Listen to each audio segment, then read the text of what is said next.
Amém, graças a Deus, estamos de volta aqui para mais um vídeo. Que Deus abençoe a todos em nome de Jesus. A lição de número 5 da revista Lições Bíblicas da CPAD, que foi ministrada nesse domingo, dia 5 de maio de 2024, em todas as igrejas da Assembleia de Deus no Brasil. Amém?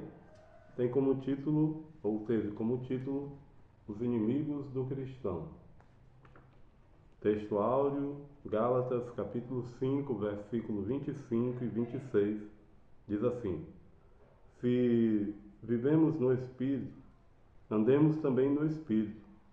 Não sejamos cobiçosos de vanglórias, irritando-nos uns aos outros, invejando-nos uns aos outros. A verdade prática: na jornada da fé, há inimigos que tentam nos atrapalhar: o diabo, a carne e o mundo. Mas em Cristo somos mais que vencedores. Leitura bíblica em classe se encontra em Romanos capítulo 6, versículos 11 ao 14. E também a primeira carta do apóstolo João, no capítulo 2, versículo 15 ao 17. Romanos 6, versículo 11 diz assim: Assim também vós considerai-vos como mortos para o pecado, mas vivos para Deus, em Cristo Jesus, nosso Senhor.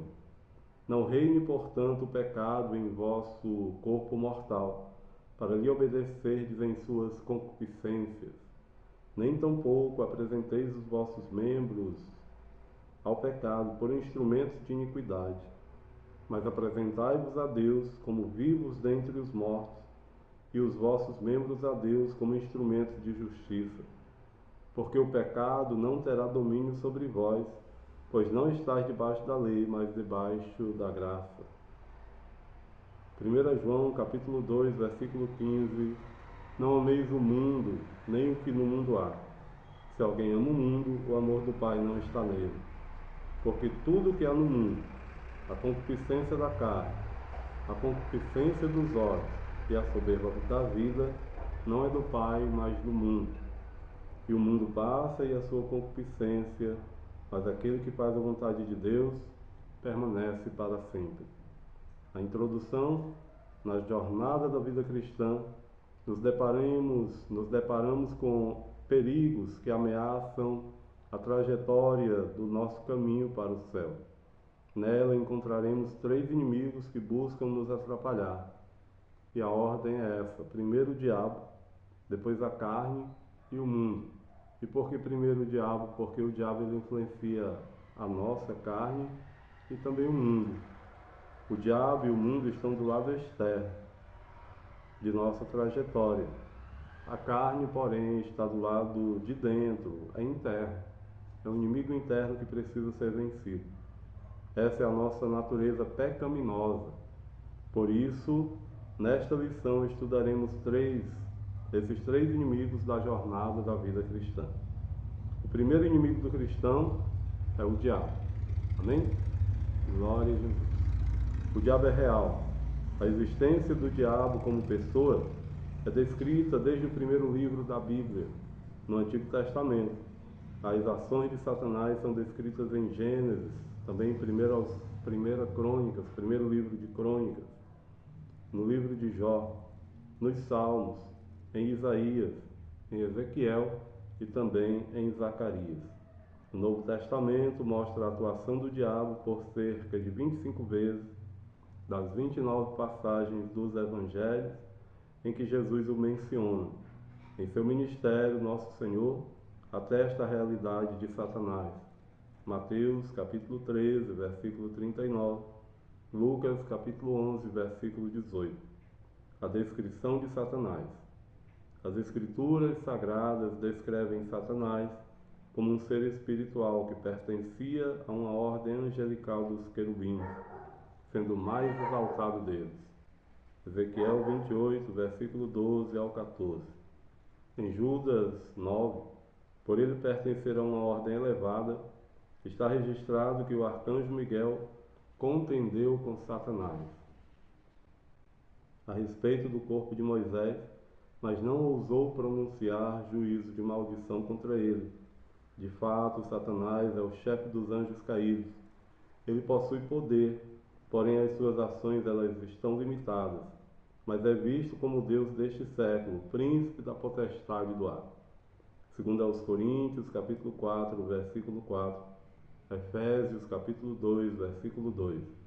Também podemos afirmar que Satanás é um ser que possui personalidade, ou seja, ele tem inteligência, ele também sofre raiva, ele tem desejos e também tem vontade própria. E os versículos encontram-se na revista para você ler.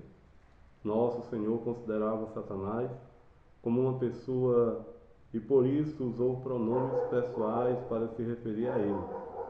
Terceiro ponto, a identidade do inimigo.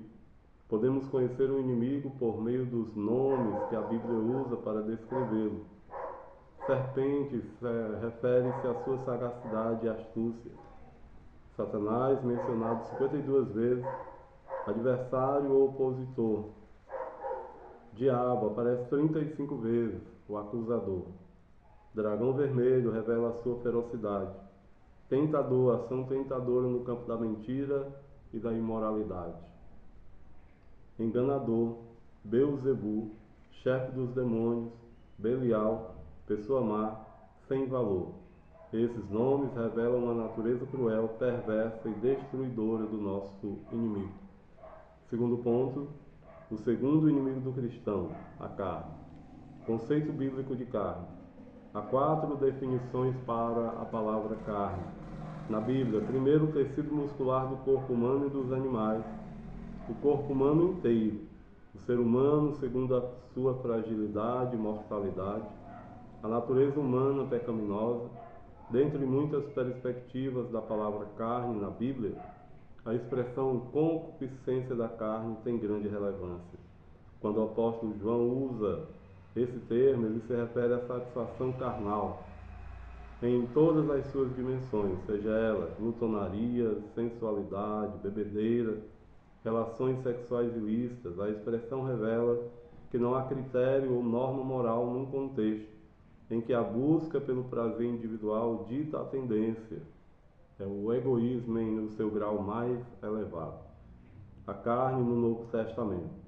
Na perspectiva do Novo Testamento, o termo grego sarx, isto é, carne, é uma referência direta à totalidade da natureza humana pecaminosa, a parte de Deus, degradada, sem a presença do Espírito Santo.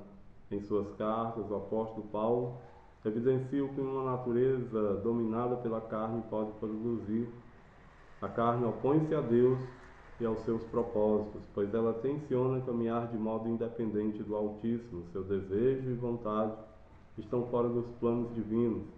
Ela faz com que o ser humano seja como se ele fosse o próprio Deus, ou ele haja como se ele fosse o próprio Deus. Terceiro ponto, a perspectiva doutrinária da palavra carne. Doutrinariamente, a carne é a natureza humana.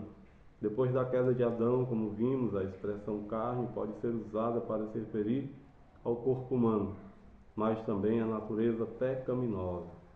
Nesse sentido, embora uma mesma palavra possa trazer sentidos diferentes, não há razão de confundir-se entre carne como corpo e carne, como natureza pecaminosa, pois o que é produzido pela natureza pecaminosa logo é reconhecido, como por exemplo a idolatria é uma obra da carne, ou seja, da natureza humana pecaminosa. Terceiro e último ponto, vai falar sobre o terceiro inimigo do cristão, o mundo. Perspectivas bíblicas da palavra mundo. Há 5 conotações bíblicas para a palavra mundo. Primeiro é a terra. Segundo é o conjunto das nações conhecidas. Terceiro é a raça humana. Quarto é o universo. E quinto são os que se opõem a Deus. Esses têm o diabo como chefe e vivem na impiedade. De modo geral, a Bíblia usa a palavra mundo para descrever 2 grandes realidades: o planeta Terra em que nós habitamos e as pessoas que vivem de maneira independente de Deus. A passagem de 1 João 2,15, quando diz para não amarmos o mundo, a ideia de uma sociedade separada de Cristo e que se manifesta contrariamente a Deus, pois está dominada pelos vícios mais infames e cujas ações não condizem com a vontade de Deus. Na epístola, esses vícios são classificados em 3 níveis: concupiscência da carne, concupiscência dos olhos e a soberba da vida. Segundo ponto, 3 níveis de vícios infames.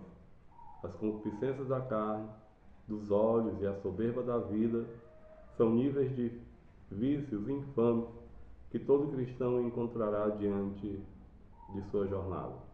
A concupiscência da carne. A concupiscência da carne tem a ver com a natureza humana completamente dominada pelo pecado, corrompida, decaída, todo ato do corpo para fins maléficos e imorais. A concupiscência dos olhos. A concupiscência dos olhos tem a ver com tudo que envolve a mente e a imaginação. Ela cria o desejo pelas coisas pecaminosas oferecidas pela mídia, pela música, pelos filmes, pela literatura, pela arte, até para ceder aos desejos carnais. A soberba da vida. Esse nível de vício expressa a autoglorificação do homem no pecado, denotando o seu egoísmo, a sua vanglória e o seu ateísmo. É o homem da atualidade desprezando o Criador em oposição deliberada. E por último, o terceiro ponto vai falar sobre vencendo o mundo. Há um sistema carnal que age sob o controle do maligno, que busca nos remover do caminho que leva ao céu por meio de ideologias anticristãs, estilos de vida que não glorificam a Deus e formas contrárias aos valores do Evangelho. Para vencer essas investidas é preciso ter uma vida cheia do Espírito Santo. É preciso também viver plenamente em Cristo Jesus, fazendo a vontade de Deus. Sendo assim, nós precisamos nos sujeitar a Ele, resistir ao diabo, pois temos a sublime promessa: Ele fugirá de vós. E a conclusão, o apóstolo Pedro nos adverte a respeito do plano do inimigo em nos tragar, com o objetivo de destruir a obra realizada por Cristo em nossas vidas. Ele quer enfraquecer a nossa caminhada junto aos céus. A ação diabólica é feita mediante aos ataques do inimigo. Então, para não ceder aos seus ardis, nós precisamos viver constantemente sobre a presença do Espírito Santo, preparados e fortalecidos em Deus. Amém? Glória a Jesus. Louvado seja o nome do Senhor.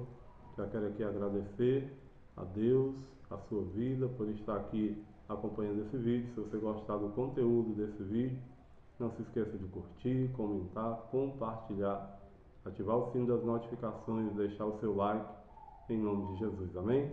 Que Deus abençoe a todos e até os próximos vídeos. Amém? E graças a Deus.